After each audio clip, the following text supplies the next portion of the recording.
자, 오늘의 주제는 전세 쇼크예요. 그것도 강남에서 전세 쇼크가 시작된다. 자, 강남의 전세값이 반값이 되면 어떻게 되겠어요? 서울의 전세값은 다 작살나는 거. 다 이동을 할 거 아니에요. 준강남에서 강남으로 이동할 거고, 강북에서 중강남으로 이동할 거고, 싼 곳을 찾아 계속 이동을 하겠죠. 그럼 어딘가에서 전세 시장에서 빵꾸가 나고, 전세 시장이 붕괴가 되면 제가 이야기했지만 전세 시장은 매매 가격, 아파트 매매 가격의 주축돌이다라고 분명히 얘기했어요. 그 주축돌이 무너진다. 자, 그럼 매매 가격이 주저앉는다라는 거예요. 자, 오늘의 이야기는 그거예요. 강남의 전세 가격이 지금 얼마나 위급한 상황이 있고 앞으로 2, 3년 동안에 얼마나 전세 가격이 폭락할 것인가. 자, 여러분 거기에 포인트를 맞춰가지고 절대 서두르시면 안 된다라는 거야. 지금 제가 걱정이 되는 것은 가끔 이제 지금 이제 강남은 본격적으로 많이 빠지진 않거든요. 가끔 8억, 9억 그렇게 이제 폭락하는 케이스는 있어도 그게 연속성을 가지면서 빠지지 않고 있어요. 단지별로 한 개씩, 두 개씩 이렇게 빠지고 있고, 지금 이제 강남이라고 해야 되나요? 송파를? 강남 3구라고 봐야 되겠죠? 그럼 송파에서 지금, 엘리트, 그 다음에 헬리오시티, 그런 데서는, 고점 대비해서는 많이 빠지고 있잖아요. 그러니까 사람들이 착각을 일으키는 거야. 고점 대비 한 6억 정도 빠졌다 해서, 예를 들어서, 잠시 엘리트 같은 경우에 한 26억 가던 걸 20억 하니까 사람들이 사는 거야. 자, 그건 착시효과라고 제가 분명히 이야기했어요. 자, 제가 오늘 좀 목감기가 있어가지고, 좀 목 상태가 안 좋으니까 이해해 주세요. 자, 그건 분명히 착시효과라는 거야, 착시효과. 자, 그러니까 사람들이 그렇게 싸다고 들어가서 사는 거야. 자, 그러나, 제가, 지난 시간도 얘기했지만, 헬리오시티나 잠실 엘리트도 헬리오시티 같은 경우는 부동산 중개사무소에서 이야기 하잖아요. 10가구 중에 6가구는 갭 투자라고. 이거 신문에 나온 얘기예요. 마찬가지다. 저기 잠실도 갭 투자가 많아요. 강남에 사시는 분들이 갭 투자하는 경우가 있고, 강남으로 진입하기 위해서 중간 정착지로서 거기서 이제 재산을 불리려고 갭 투자하시는 분들이 많아요.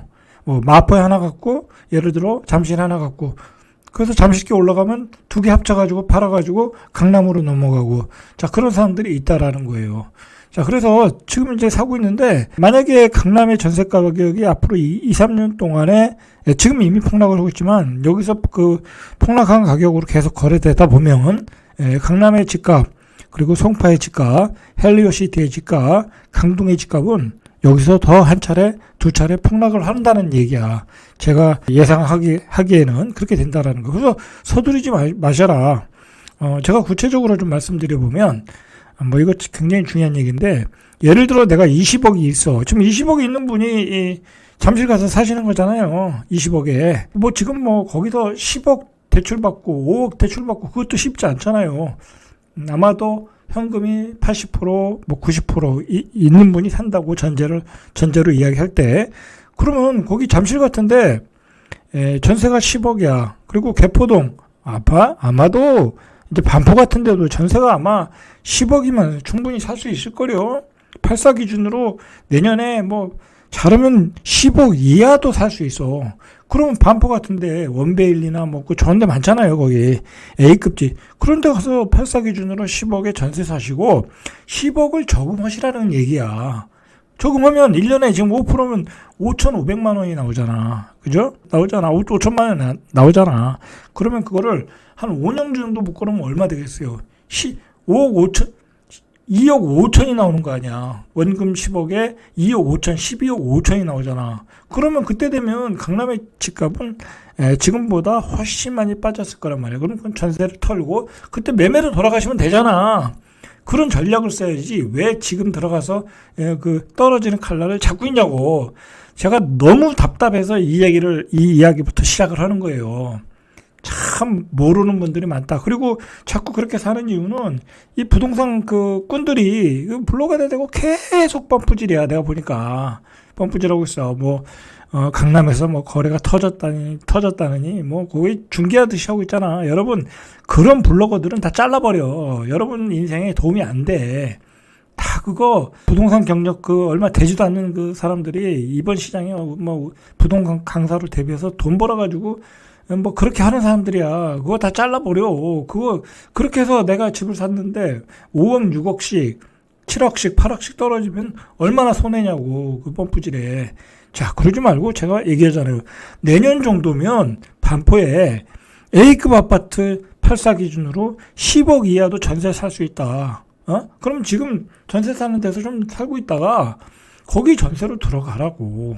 전세로 들어가고 애들 거기서 키우고 그러면 4년은 키울 수 있잖아요. 그리고 한 번 더 올려주고 더 살면 되고 아파트 가격 떨어지면 사버리면 되고. 자, 그런 전략으로 가시라는 거야. 자, 그거에 대해서 제가 나중에 다른 시간에 한 번 더 얘기하고. 자, 오늘의 이야기 전에 몇 가지 주요 뉴스를 좀 체크하고 가셔야 돼.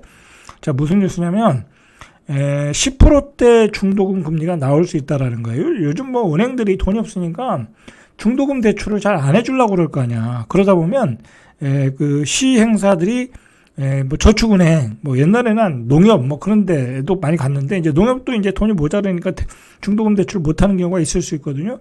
그래서 저축은행까지 간다라는 얘기야. OK저축은행, SBI저축은행, 모아저축은행. 자, 이런 데가 벌써 내년부터 신규 중도금 금리를 연 10%로 정했다라는 거야. 다른 저축은행도 최소 9% 금리를 가겠다라는 거야. 자, 왜 이야기를 시작했냐면 여러분, 중도금 금리는 중도금은 한 6번 뭐 그 정도 내잖아요. 6번, 8번 뭐 그렇게 내잖아요. 그러면 중도금 낼 때마다 금리가 계속 올라간다는 거예요. 1%, 2%씩. 그렇지 않겠습니까? 이건 코펙스 기준금리를 기준으로 하다 보니까 3개월마다 변동금리가 되잖아. 그러니까 이게 무서워서 대출의 중도금 금리가 무서워서 사람들이 지금 집을 계약을 못 하는 거야. 자, 둔촌주금 같은 경우 9억 5천이야. 그러면 최소한 6억을 받아야 돼. 6억을 받는데 7%에서 10%의 금리를 중도금 금리 낸다고 생각해봐. 응? 내가 1억 이상을 내야 될 수도 있단 말이야. 대출 이자로. 그거 어디 무서워서 사겠어요? 그것만이 문제가 아니라 내가 들어갈 때 또 잔금 대출을 받아야 되잖아. 자, 금리가 이렇게 시장을 강력하게 압박하고 있다라는 거야. 인천에 있는 부평 2구역인데 재개발 조합인데 이제 중도금 대주사로 선정된 우리은행으로부터 예상치 못한 금리 인상 통보를 받았다라는 거예요. 당초 예약한 금리보다 무려 1.43포인트가 올랐다. 이건 뭐 은행 입장에서는 어쩔 수 없는 거죠. 코픽스 기준금리가 올라갔으니까.